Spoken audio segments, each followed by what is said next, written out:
Every year, OnePlus launches a new phone, expectations hit the roof. Because this is the brand that actually made flagship performance affordable, and now the OnePlus 15 is here. And this might actually shake things up a bit. They've completely redesigned the phone, they've made the camera housing more compact, they've used materials that are stronger than titanium. It's got the most touch-responsive display, 7300 mAh silicon carbon battery. It's got a dedicated Wi-Fi chip for more range and faster speeds, 165 FPS gaming on popular games, and they've made it the most powerful Android flagship to date. I mean, I've just used it for about 10 days and it's got so much to talk about. Let's go.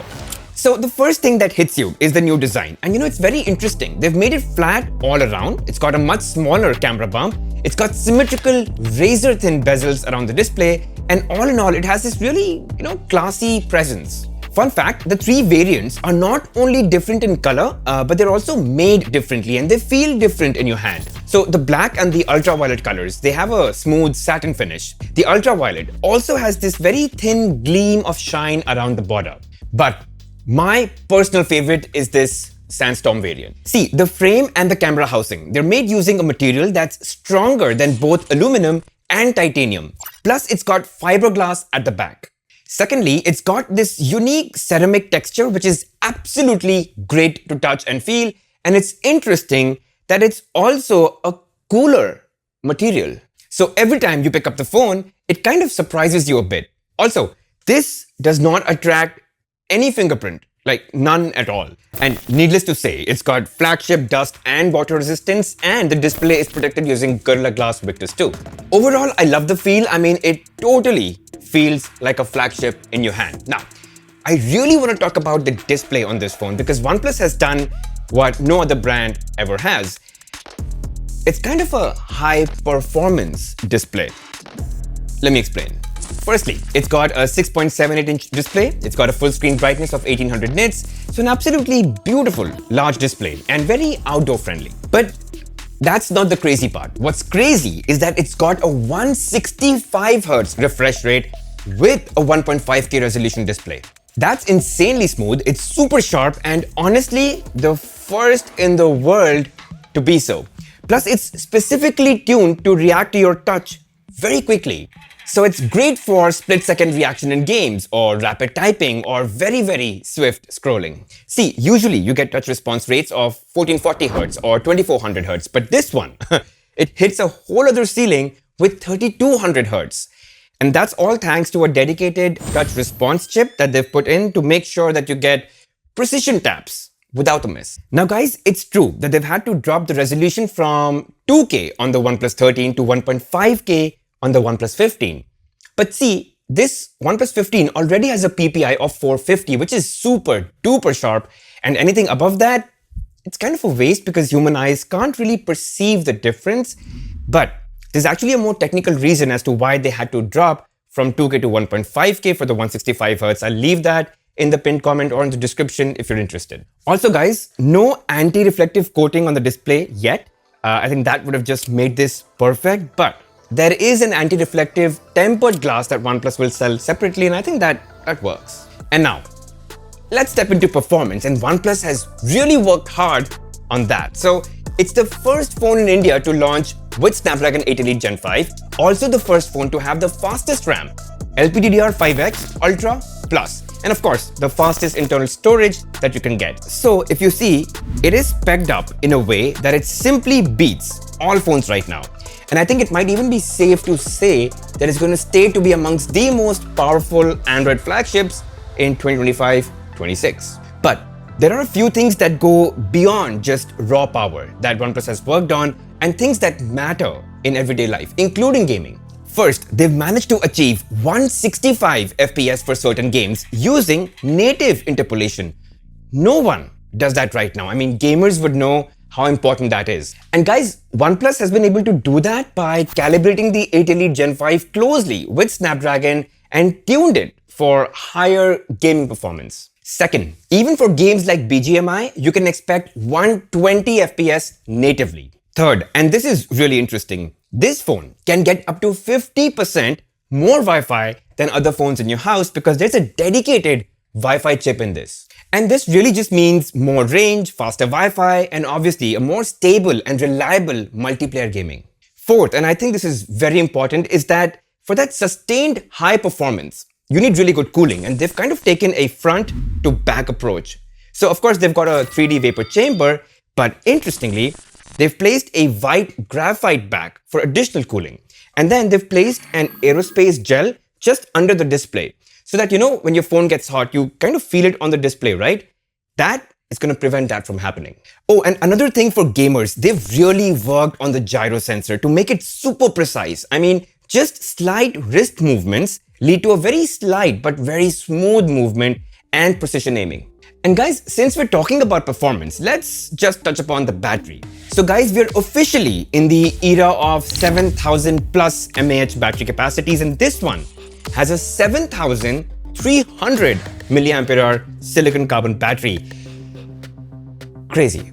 Now that, of course, is an easy 2-day battery. And so now you've got a high performance flagship with a 2-day battery, which was just not possible until last year.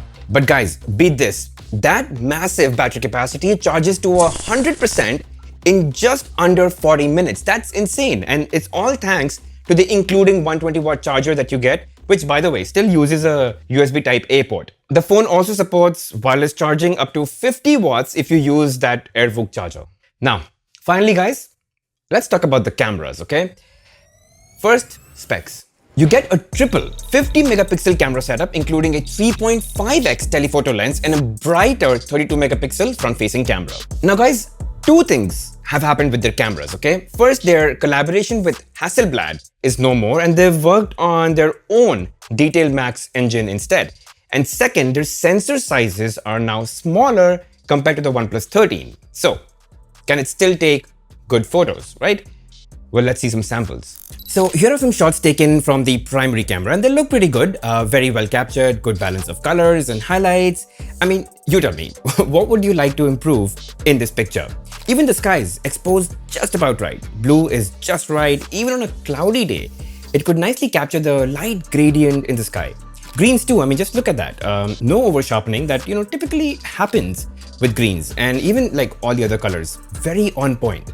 Now from a dynamic range perspective as well, most times it does the right thing, maintains decent details in the shadows. Overall, good balance. But sometimes I do think it crushes the shadows a bit, as you see in this picture.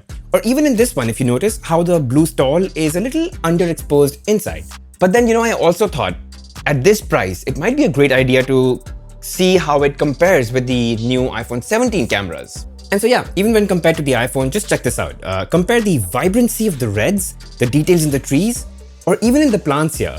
The iPhone 17 kind of looks dull in comparison now. You could say that iPhone 17 is more natural, but honestly, I'd prefer to post the more vibrant photo on my Instagram than the dull one.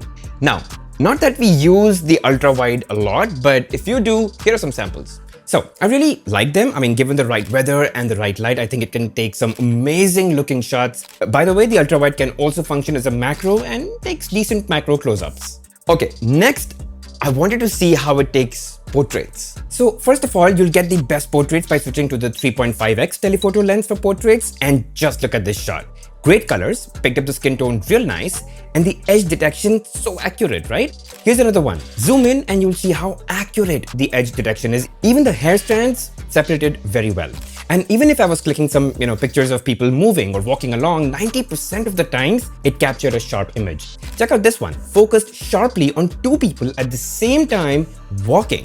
I mean, that's real good portrait photography. Now I did click on the 1x2. Obviously the focal length is not recommended for, nice pleasing portraits, but even then, colors and accuracy, pretty good. Now of course, I really wanted to see whether the portraits on this was better than that on the iPhone 17. Here, the iPhone 17 feels more natural and real, while OnePlus 15 added some punch and contrast, which also doesn't look bad. In low light, same, the iPhone 17 tries to neutralize the outside light, while the OnePlus 15 tends to keep it more real. So it's really about what you prefer. In my opinion, I think both are really good. And humans aside, even in cases of objects, I think the portrait works really well. Colors, edge detection, the background bokeh effect, all quite nice. But compared to iPhone 17, I think OnePlus 15 really nailed portraits for objects. I mean, iPhone's edge detection and colors are kind of bad. I mean, in portraits, I think overall, the OnePlus 15 wins hands down. And I think it's safe to say that it takes good low light photos, good detail, no halation around the lights, highlights are under control,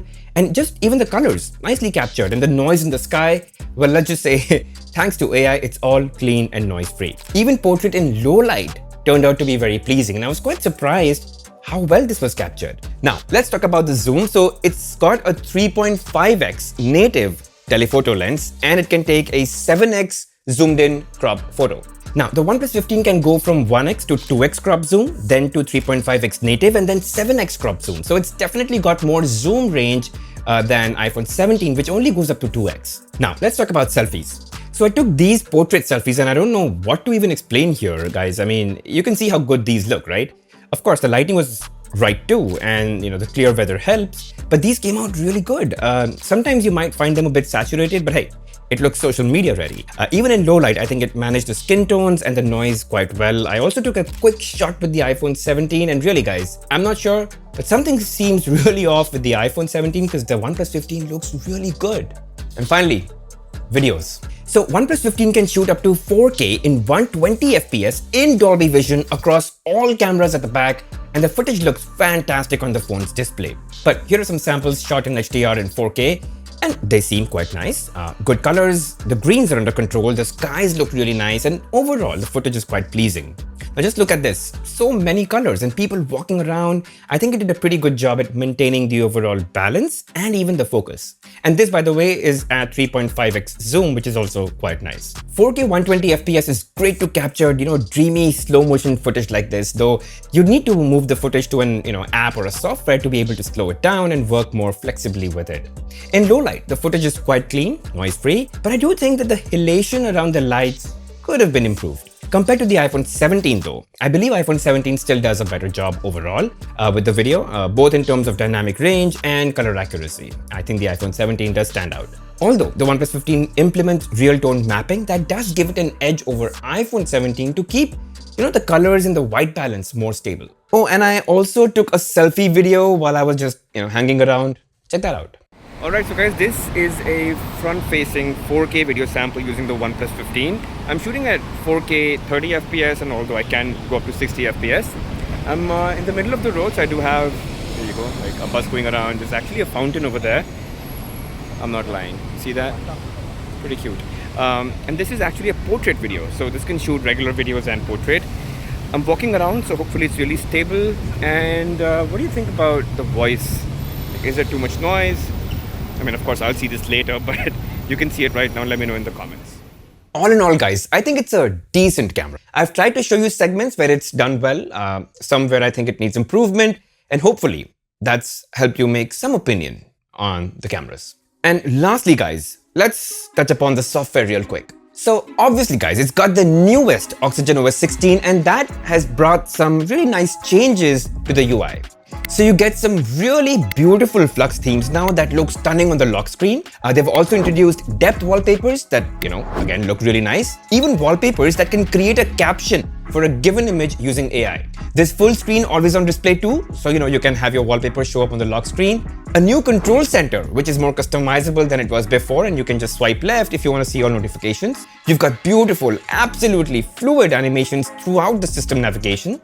App icons can now be customized to include app shortcuts, and you can make them into horizontal or vertical pills too. And you've got traces of a new frosted glass look in native apps that makes the whole look, a lot cleaner. But one of the bigger changes is that they've integrated Mindspace app with Google Gemini. So if you tap this plus key here, by default, it is set to take a screenshot of whatever's on the screen, analyze it, and store it in the Mindspace app. And as you can see here, everything that I took a screenshot of is right here. It's not just a screenshot, but also all the important details are extracted and stored nicely. But here's the kicker. So now to look for it, I don't have to go into the Mindspace app and scroll or search. I can just use Google Gemini and fetch it more intelligently. For example, I had saved some backpacks for myself from different websites and shopping apps. Now, I could just ask Gemini to fetch them all and put them in a table for me to review. And there you go. Pretty amazing. Or let's say that you've narrowed down some places you'd like to visit in the US whenever you get there, and suddenly in December, you get the opportunity to travel. Look at what you can do. You can ask Gemini to recommend where all to go considering the weather in December, and it's gonna give you suggestions accordingly. I mean guys, there's a lot more changes in OxygenOS 16 and even on the AI front, and I've done like a whole video talking about that. I'll leave a link over here. So if you're interested, definitely catch that after this video. But guys, key takeaway, okay? OxygenOS 15 on the OnePlus 13 was already the smoothest UI you could get on Android.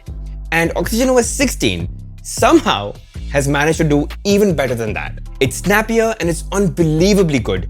And guys, before I share my final thoughts, let's touch upon the pricing, and I believe it's killer pricing. See, with the bank discount, you get the OnePlus 15 for under 70,000. I mean, it kind of makes it an even better deal than what the OnePlus 13 was launched at. I'd also say you should go for the 16 512GB variant because for 7,000 rupees more, you're actually getting double storage and faster RAM. But yeah, that pretty much sums up my, entire OnePlus 15 experience. I think great work done on the design, especially the durability, great display, amazing touch experience, absolutely bonkers battery, and you get a supercharged Snapdragon 8 Elite Gen5 chip that's just not available on any phone right now. And so if you're looking out for a phone that's ultra spec'd out in terms of performance and something that's gonna last you a few years, this is a really good phone to consider. Anyway, that's it guys on the OnePlus 15. If you still have any questions, doubts, comments, please leave them in the comment section. And if you did enjoy watching the video, make sure you hit that like button, subscribe to the channel guys, hit that bell notification icon and mark all. It really helps the channel grow. I'll see you guys in the next one.